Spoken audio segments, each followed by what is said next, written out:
సుప్రీంకోర్టుకు సంబంధించిన విషయం నుండే ముందుకు పోదాం సార్. సుప్రీంకోర్టు జడ్జిమెంట్ ఇచ్చింది. అంటే ఆర్టికల్ 341కు సంబంధించిన విషయంలో సుప్రీంకోర్టు జడ్జిమెంట్ తప్పు, అసలు దానిలో సుప్రీంకోర్టు జోక్యం చేసుకోవద్దు అనే విషయం బయట వినపడుతుంది. అయితే దాన్ని సుప్రీంకోర్టు 341కు సంబంధించిన విషయంలోనే రాష్ట్రాలు మీరు చేసుకుంటే అని చెప్పేసి అయితే చెప్పింది అంటున్నారు. అసలు నిజానికి సుప్రీంకోర్టు 341 ఆర్టికల్ గురించి చెప్పిందా, లేదంటే 16 ఆర్టికల్ గురించి చెప్పిందా? ఈ వర్గీకరణ సంబంధించిన విషయంలో సుప్రీంకోర్టు ఇచ్చిన తీర్పు ఏంది అసలు? అంటే సుప్రీంకోర్టు కేసు అనేటువంటిది అది పంజాబ్కు సంబంధించినటువంటి కేసు, అది సుప్రీంకోర్టులో. ఎస్. అక్కడ అది ఎస్సీలను సబ్ కేటగరైజేషన్ చేసుకోవచ్చా చేసుకోరాదా అనేటువంటిది కేసు అది, అంటే వర్గీకరణ. అవును. అయితే అక్కడ ఆర్టికల్ 341 ఏదైతే ఉందో ఇప్పుడు, గతంలో article 341 Chinnaiah versus state of ఆంధ్రప్రదేశ్లో వచ్చిన తీర్పుకు విరుద్ధంగా ఇప్పుడు ఈ తీర్పు రావడం జరిగింది పంజాబ్ కేసులో. సో లాలో ఎట్లా ఉంటుందంటే, చట్టంలో ఏంటంటే ఎప్పుడు కూడా అంటే ఇంటర్ప్రిటేషన్ ఆఫ్ లా అంటాం మనం. లాని ఎప్పుడు కూడా ఇంటర్ప్రిట్ అవుతుంటుంది, రీఇంటర్ప్రిట్ కూడా అవుతూ ఉంటుంది. అప్పుడు ఆర్టికల్ 341 ఏ రకంగానైతే ఇంటర్ప్రిట్ చేశారో అదే 341 ఇప్పుడు రీఇంటర్ప్రిట్ చేశారు. అంటే 341 ప్రకారంగా ఏంది, యావత్ భారతదేశంలో ఉన్నటువంటి ఈ సామాజిక అసమానతలకు గురైనటువంటి కులాలన్నింటినీ కూడా ఒక షెడ్యూల్లో పెట్టారు, షెడ్యూల్డ్ కాస్ట్గా.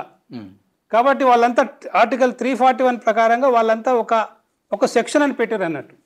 చర్చ ఏం జరిగింది, వాళ్ళు హోమోజీనియసా హెటరోజీనియసా, అంటే వాళ్ళంతా ఏకంగా ఉన్నటువంటి వాళ్ళ లేకుంటే విభిన్న కులాలకు సంబంధించింది. అంటే ఇప్పుడు సుప్రీంకోర్టు ఏమన్నదంటే, అంతకుముందు ఏమన్నది హోమోజీనియస్ అన్నది పాత కేసులు. ఇప్పుడు ఏమన్నది హోమోజీనియస్ కాదు, వాళ్ళంతా హెటరోజీనియస్, అంటే విభిన్న కులాలు, విభిన్న సంస్కృతులు, విభిన్న ఆర్థిక పరిస్థితులు ఇవన్నీ ఉన్నాయని మళ్ళీ రీఇంటర్ప్రిట్ చేసింది. కాబట్టి అది రాజ్యాంగ వ్యతిరేకమైనటువంటి తీర్పు అని అనడానికైతే నా ఉద్దేశంలో నేనైతే అట్లా అన్నాను నేను. అంటే సుప్రీంకోర్టు ఇచ్చినటువంటి తీర్పుకు సంబంధించిన విషయంలో ఇప్పుడు రాష్ట్రాల ప్రభుత్వాలు అంటే మీరు చేసుకోండి, ఏ రాష్ట్రానికి ఆ రాష్ట్రంలో వర్గీకరణ ఏబిసిడి చేసుకుంటారా, ఏం చేసుకుంటారా చేసుకోండి అని చెప్పింది.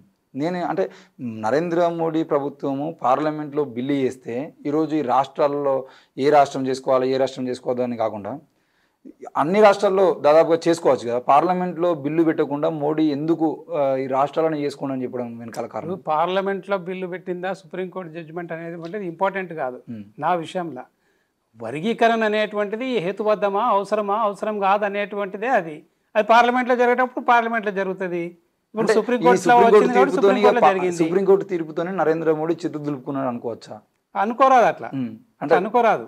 అది ఎప్పుడైనా మళ్ళీ పార్లమెంట్కి పోవచ్చు అది తప్పకుండా. ఎందుకంటే నేను గతంలో చాలా మందికి చెప్పిన, సుప్రీంకోర్టు ఎప్పుడైతే ఇది 2 సంవత్సరాల క్రితం ఏదైతే పంజాబ్ కేసులో 5 జడ్జెస్ బెంచ్ కూర్చొని ఎందుకు వర్గీకరణ చేసుకోరాదు అని చెప్పి ఎప్పుడైతే 7 జడ్జెస్ బెంచ్కు ఎప్పుడైతే రిఫర్ చేసిందో ఆ రోజే చెప్పింది నేను మిత్రులకు, ఈసారి విభిన్నమైనటువంటి జడ్జిమెంట్ వస్తుందని. కాబట్టి జడ్జిమెంట్ ఊహించింది ఇది మాలాంటి వాళ్ళకు.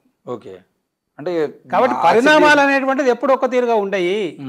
రేపు ఒక రోజు పార్లమెంట్లో కూడా వస్తుంది, రాజకీయ పరిణామాల మీద ఆధారపడి ఉంటుంది. అంటే ఇప్పుడు ఈ వర్గీకరణ సంబంధించిన విషయంలో వర్గీకరణ అంటే సరైంది అని కొంతమంది అంటున్నారు, వర్గీకరణ సరైంది కాదు ఇది. అంటే బాబాసాహెబ్ ఇచ్చినటువంటి ఆ ఎస్సీ అనే షెడ్యూల్ కులాలకు సంబంధించిన విషయంలో ఇది అందరినీ కలపడానికి కోసం ఆయన అందరినీ కలిపి 59 కులాలను కలిపి పెడితే మనం అలా విడిపోదాం అనుకోవడం కరెక్ట్ కాదు అని చెప్పేసి కొంతమంది అంటున్నారు. అయితే మీ సూచన ప్రకారం ఇది వర్గీకరణ సామాజిక న్యాయం అంటారో కాదంటారా? ఇప్పుడు చాలా కులాలు ఎస్సీ జాబితాలో ఉన్నాయి. ఇప్పుడు కొన్ని కులాలు మాకు వర్గీకరణ చేస్తే మాకు న్యాయం జరుగుతుంది అని, ఉదాహరణకు వాల్మీకి కులం ఉన్నది ఇప్పుడు ఉత్తర భారతదేశంలో. పంజాబ్ లోపల బాగా వెనుకబడి ఉన్నారు, రామదాసీలు ఉన్నారు, మజబీలు ఉన్నారు. అదేవిధంగా పంజాబ్లో ఉన్నారు, ఉత్తరప్రదేశ్లో ఉన్నారు, బీహార్లో ఉన్నారు. ఇప్పుడు వీళ్ళు వెనుకబడి ఉన్నారు. ఇప్పుడు వాళ్ళ ఉద్దేశం ఏంది, వర్గీకరణ జరిగితే మాకు 1%, 2%, 3% మాకు వస్తే మేము వస్తామనేటువంటి వాళ్ళ అభిప్రాయం అనేది. కాబట్టి అటువంటిది ఇన్ని సంవత్సరాలు 50 సంవత్సరాల తర్వాత అటువంటి ఆలోచన వచ్చినప్పుడు దాన్ని మనం గౌరవించాల్సి వస్తుంది డెమోక్రసీ లోపల. సామాజిక న్యాయమైనది అంటే ఇప్పుడు అది ఏందనంటే ఒకటే లైన్లో దాని గురించి మనం ఆలోచించాలి. మనం ఒక సెక్షన్ వర్గీకరణ కోరుకున్నప్పుడు దానికి ఒప్పుకోవాల్సి వస్తుంది. ఓకే, అంతే. అంటే ఇప్పుడు